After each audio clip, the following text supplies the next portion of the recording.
కార్మిక సంఘాల రాష్ట్ర జేఏసీ పిలుపు మేరకు చింతలపూడి పట్టణ కేంద్రంలో ఏఐటీయూసీ, సిఐటియు, ఏఐకేకేఎస్ ఆధ్వర్యంలో బోసుబొమ్మ సెంటర్లో విశాఖ ఉక్కు కర్మాగారాన్ని ప్రైవేటీకరణ ఆలోచన విధానాన్ని విరమించుకోవాలని కార్మికులు పెద్ద ఎత్తున నిరసన రాస్తారోకో కార్యక్రమాన్ని నిర్వహించడం జరిగింది. ఈ సందర్భంగా కార్మికులు ఉద్దేశించి ఏఐటీయూసీ జిల్లా ప్రధాన కార్యదర్శి కె బుచ్చిబాబు మాట్లాడారు. ఉమ్మడి ఆంధ్రప్రదేశ్ రాష్ట్ర ప్రజలు పోరాడి సాధించుకున్న విశాఖపట్నం ఉక్కు కర్మాగారాన్ని కేంద్ర ప్రభుత్వం లక్షల కోట్ల ఖరీదు చేసి ఈ కర్మాగారాన్ని కారు చౌకగా తమ అనుయాయులకి వేల కోట్లకు కట్టబెట్టడానికి నిరసనగా తెలుగు ప్రజలు అడ్డుకోవాలని పిలుపునిచ్చారు.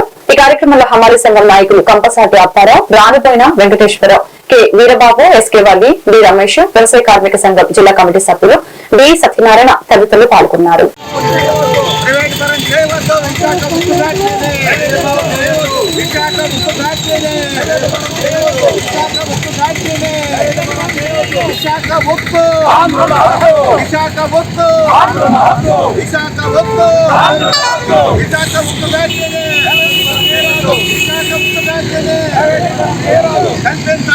ప్రైవేటీకరణ చేసేందుకు ఇవాళ ఏదైతే మోడీ గారు ఉన్నారో 3 సార్లు గెలిచిన ఈ ప్రైవేటీకరణను ఆపడానికి మాత్రం ఆయన సమశక్యంగా లేరు.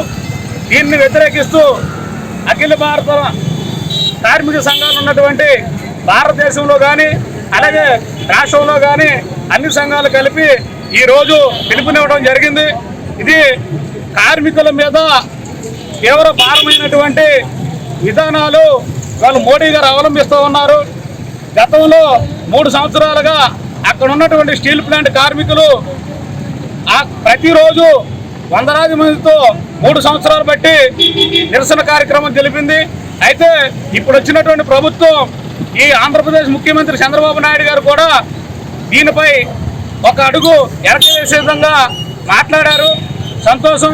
కానీ ఏది ఏమైనా రేపు మన రాష్ట్రంలో ఉన్నటువంటి విశాఖ స్టీల్ ప్లాంట్ను సాధించుకోవడం కోసం విశాఖ హక్కు ఆంధ్రుల హక్కు అనే నినాదంతో ఎప్పుడైతే కార్మిక సంఘాలు పోరాడి సాధించుకున్నాయో మన విశాఖ ఉక్కును కాపాడుకోవాలని, అలాగే మన దేశవ్యాప్తంగా రాష్ట్ర వ్యాప్తంగా ఆయా సమస్యల మీద కార్మిక సంఘాలు మరియు రైతు సంఘాలు ఉమ్మడిగా కార్యక్రమాలు చేస్తూ ఉన్నాయి.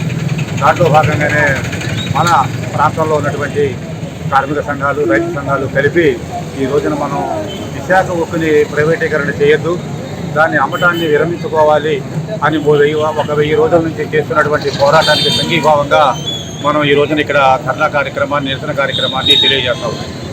ప్రధానంగా దీంట్లో ఇప్పటికే ఏలూరులో ఉన్నటువంటి జూటు మిల్లు 2 మూసివేయడం వల్ల వేలాది మంది కార్మికులు బజార్లు పడ్డారు.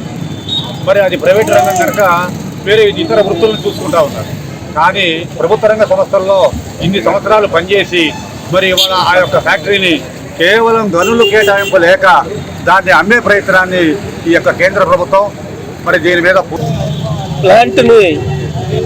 ఉక్కు ప్లాంట్ని ప్రైవేటీకరణ చేయడానికి వీలు లేదని రాష్ట్ర వ్యాప్తంగా ధర్నాలు చేయవలసిందిగా రైతు సంఘాలు అలాగే కార్మిక సంఘాల జాయింట్ యాక్షన్ కమిటీ ఇచ్చినటువంటి పిలుపులో భాగంగా చింతలపూడి బోసుబొమ్మ సెంటర్లో ఈ కార్యక్రమం నిర్వహిస్తూ ఉన్నాం. ఈ సందర్భంగా కొన్ని విషయాలు తప్పనిసరిగా మనం చెప్పుకోవాల్సినటువంటి అవసరం ఉంది. ఈ సంవత్సరం జరిగినటువంటి సార్వత్రిక ఎన్నికల్లో ఈ రాష్ట్రంలో తెలుగుదేశం పార్టీ, జనసేన, బీజేపీ కూటమితో ఏర్పడబోయేటటువంటి ప్రభుత్వం విశాఖపట్నంలో